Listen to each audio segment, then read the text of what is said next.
Have you ever wondered why people from older generations seem so grounded, steady, and quietly unshakable, while today's generation feels overstimulated, overwhelmed, and mentally exhausted almost all the time?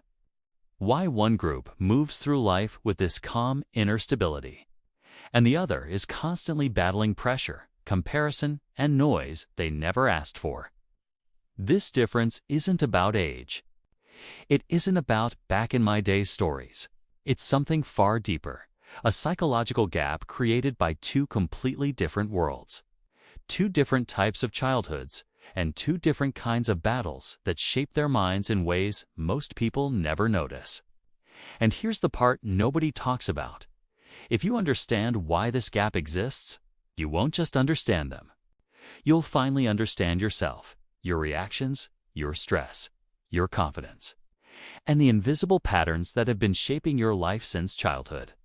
Because behind every generation, there's a story. And behind every story, there's a psychology powerful enough to change the way you see everything. Before we dive into this generational gap, I want you to imagine something for a moment. Imagine two children, born decades apart, living completely different lives without even knowing it. One grows up in a world with silence, real silence, a world where the loudest sound is the wind, the footsteps of friends running through the street, or a parent calling your name from a distance. No screens, no notifications, no constant noise pulling the mind in 100 directions. Just life, raw, simple, and unfiltered. The other child grows up in a world where silence barely exists. Even when the room is quiet, the phone isn't. There's always a vibration, a sound, a message, a highlight, a comparison, a reminder that something else is happening somewhere, and they should keep up.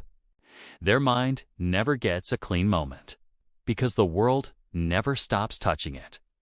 Both of these children grow up, both become adults, both enter the same world eventually, but their psychology completely different.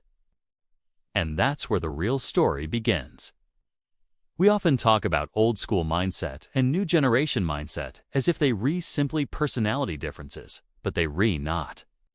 They are psychological outcomes shaped by two different realities, two different childhoods, two different kinds of responsibilities, freedom, pressure, dangers, and expectations. Think about it. One generation learned patience from long days outside. The other learned urgency from constant digital speed. One learned confidence from figuring things out alone. The other learned pressure from constantly being watched online. One learned to trust their instincts. The other learned to second-guess themselves because the world never stops comparing. This contrast didn't happen overnight. It happened slowly, silently, and in ways most people never recognized until now.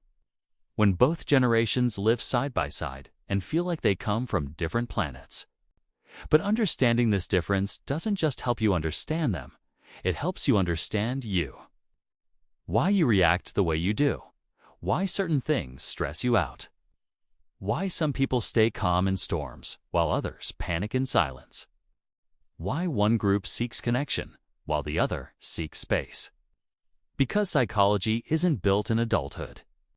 It's built in childhood, in the world that shaped you before you even knew what psychology meant.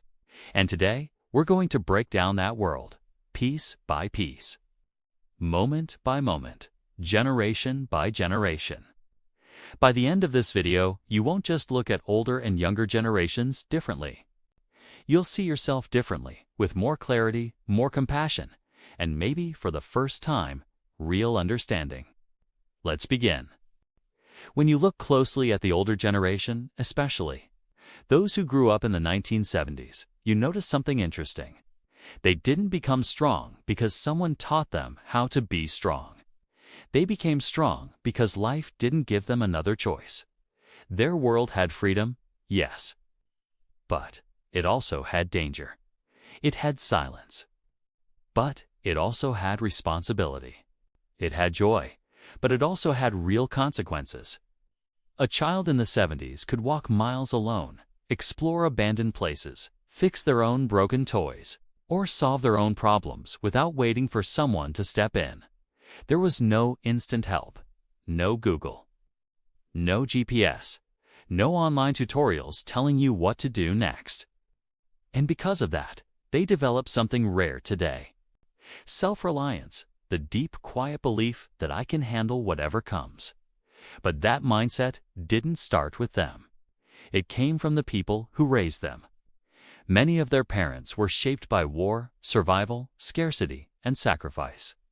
These were adults who worked long hours without complaining, who repaired rather than replaced, who endured stress in silence because no one talked about mental health back then. Growing up in a home like that doesn't just influence you, it molds you. So the 70s generation matured early, not because they wanted to, but because their environment demanded it.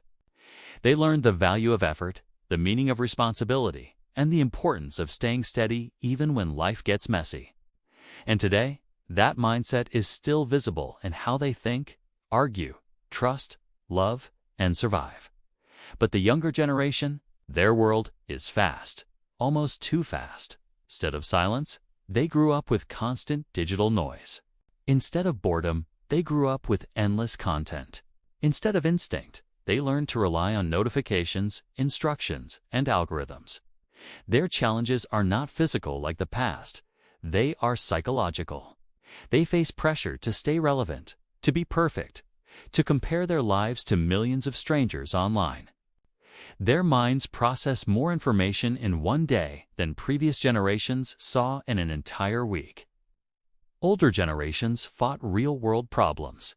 Today's generation fights invisible battles inside their minds. And yet, both are shaped by the world they grew up in. Neither one is wrong. Neither one is weak.